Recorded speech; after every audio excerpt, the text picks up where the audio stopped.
Tonight's special guest is Ian Magan. Ian is one of the original Hauraki good guys, and along with his mates they made radio history.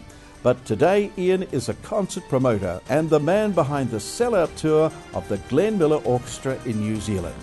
Be watching tonight to win one of 3 double passes to a fabulous show. We welcome Ian Magan as our special guest on The Beat Goes On. It's a very big welcome to Ian Magan. Hello Ian, how are you? Good. What an exciting time for you, Ian.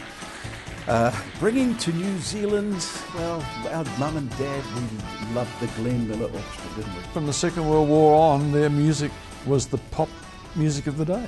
And dare I say it, Ian, it was romantic. You held your partner in your arms, and you swirled around the dance floor. Indeed. And then when the vocalist did a number, you applauded. That's right. It was much more genteel, wasn't it? Very genteel. Mind you, they did also introduce the world of swing, which was probably precursor of rock and roll dancing as we know today. Yes. Now, Ian, concerts right throughout New Zealand. Tell us how many concerts are there and what's the dates? Well, before we talk about Ian Magan. Yeah, well, we started off to do 18 shows, which in itself was a handful. You don't get an 18-city tour in New Zealand anymore. In fact, I've never done anything like that in my life. Most cities I've ever covered, I think, was in the old days when we were touring split ends, and we might do 12 towns.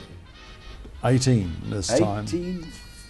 But now we've had to add shows because it sold so well.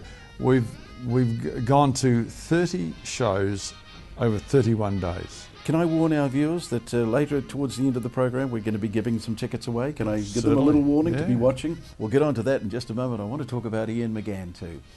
Ian Magan, the man from Hauraki, the wonderful voice on Hauraki. It's 1965, you're a radio announcer in Wanganui, you come to Auckland and you land a job with Hauraki.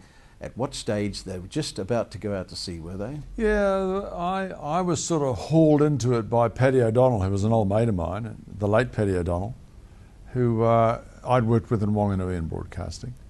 And he said, you got to get up here, it's a good idea. You know? So I went up in May 1966. I came up from my secure little establishment down south, and we finally went on air in December, after having the big incident where we were arrested in October. We tried to sail in October, and the police got involved, and it was all a mess. And then we went to court, won our case, got the boat back, and sailed in December of 1966. So we were officially on air from that time. And you were one of the announcers on that, right at the beginning. Yeah. Your voice was going onto the tapes, and then the tapes were being taken out to the boat. Wow. Yeah, we couldn't play records on the boat. It was too rocky. So we decided we'd do all the radio side back in town, and onto the old days they were half-hour 7-inch tapes, and tape after tape after tape, get a week's supply, ship it out to the boat, bring the old tapes back so we could record over them to start again, and that's how the cycle worked. Every week we'd fly a new lot of tapes out, bring the old ones back, start again. Well, we were right there, the rumour, of course. We were? weren't called the rumour then, but you can remember playing our first single ever called indeed. I Can't Wait for Summertime. I can indeed. So it was exciting for you, and it was exciting for us to be part of Hauraki at that time. It was particularly exciting for us too because nobody was giving the New Zealand bands a break. Yeah. And we thought, we didn't have to be told. Yeah. It was something that had to be done. Yeah. And we got into it big time. Yeah. Oh, we were just we couldn't believe it was our first single ever. They were 45s then, remember 45s? They were 45s, yeah. Everything was on disc, not on as it is today. It was on Zodiac, and it was called I Can't Wait for Summertime. Zodiac, you guys thrashed it. Yeah, we did. Yeah, thank you very much. We did that with a lot of records, and we wouldn't thrash something that didn't have a chance. Yeah. We'd play it, we'd give everybody a break, but then we'd let the audience to really decide as to how it was going to go. And we thought we had pretty good judgment on what was a hit and what wasn't. Now well, it's sad to see many members passing away, but just this year we did a tribute to Ross Goodwin, who was one of the Hauraki good guys. Kevin Black came in, of course, to give a tribute to Ross, and then he was gone. Then he was gone. Yeah, but on that program we showed this photograph, And there you are, Ian. So let's go through that photograph. You're on the left. That's me on the left, yeah. That young, handsome, dark-haired man. Well, I don't know about handsome, but I had black hair in those days, plenty of it. So being a Hauraki DJ and looking as handsome as that, you must have got all the chicks. Is that right, Ian? Well, that's what people believe. Only because I tell them that. Yeah. No. Yes, girls would come and go to the studios and so on, but it was pretty hard work, you know, and pretty grubby work too. At times. Let's go through that photograph. So the guy standing next to you is somebody called Monk. John Monks. He was with us through most of that time at sea. He worked on the boat a lot. Yeah. He later became really our official photographer and almost biographer in many ways. He's kept a great collection of stuff. Then Peter Telling, who was my mate and he's still living back in Australia now. He was an Australian when he joined us of 18 years of age, as was Ross Goodwin at the time, 2 Australians on the cast. And great guy. And next to him was the man that fell overboard, Ric Grant. Ric Grant. And he fell overboard 1 week after this photograph, you said. Only hours after that photograph was taken. That photograph was taken at Great Barrier Island, quite a historic time actually. We'd agreed with the government that we would have a special weekend on board the boat live, which we seldom had an opportunity to do, that we would park the boat in at Tryphena Harbour, broadcast from it for the weekend, say goodbye and switch off. And that's what we did because that's a deal we made with the government to make our licence valid. And that night had a few drinks and set sail for Auckland, where Robbie, the mayor at the time, was going to have a mayoral reception. Yeah. And that night, Rick tragically was swept overboard. Yeah. With a freak wave on the side of the boat. Just hit at the time. He was walking along and away he went. And it just, of course, brought a sour note to the whole conclusion to this amazing adventure. It seemed so strange that out there on the sea, all that time, nobody lost their lives. Yeah, but you were finishing. You were just coming home. The last few minutes, really, the last few hours. It was truly ironic, and more so because the man was a huge talent.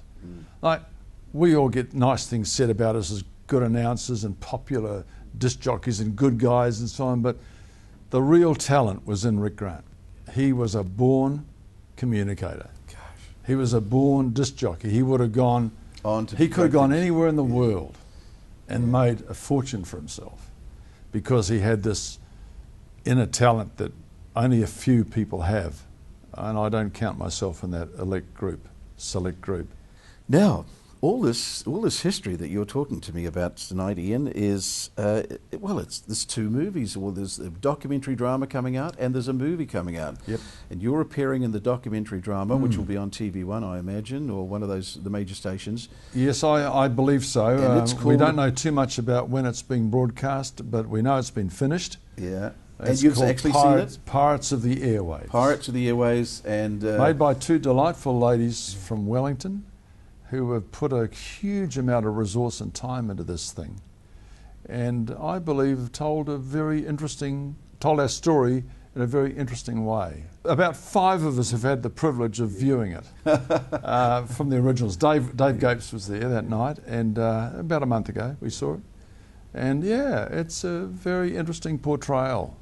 They've done a wonderful job. A good team of people who went about it with the sort of gusto that we did way back, and who also had the same, as they said to us on the preview night, they had the same disadvantages we had: low budget. Now there's another movie too. It's called 3 Mile Limit coming out. So let's look at the fact that your life, Ian Magan, you came up from Wanganui, you stepped into a situation that has now had, countless newspaper articles written about it, a wonderful history in New Zealand, and now 2 movies coming out about it. Yeah. And you were there, you were the 10th person you told me that joined Hauraki. About that, yeah. Wow. It's interesting seeing ourselves as being a part of history all of a sudden. We've never sort of seen it like that personally. Well, it's just went through it. Something we did, you know. Yes, exactly. And David was saying the other day when we were having a few wines after the movie, we never thought of ourselves as history makers. Yeah. But now that they're paying these wonderful tributes to the story, not necessarily to us, but to this great story, I'm very pleased to see that, because it's a story that needed to be told properly.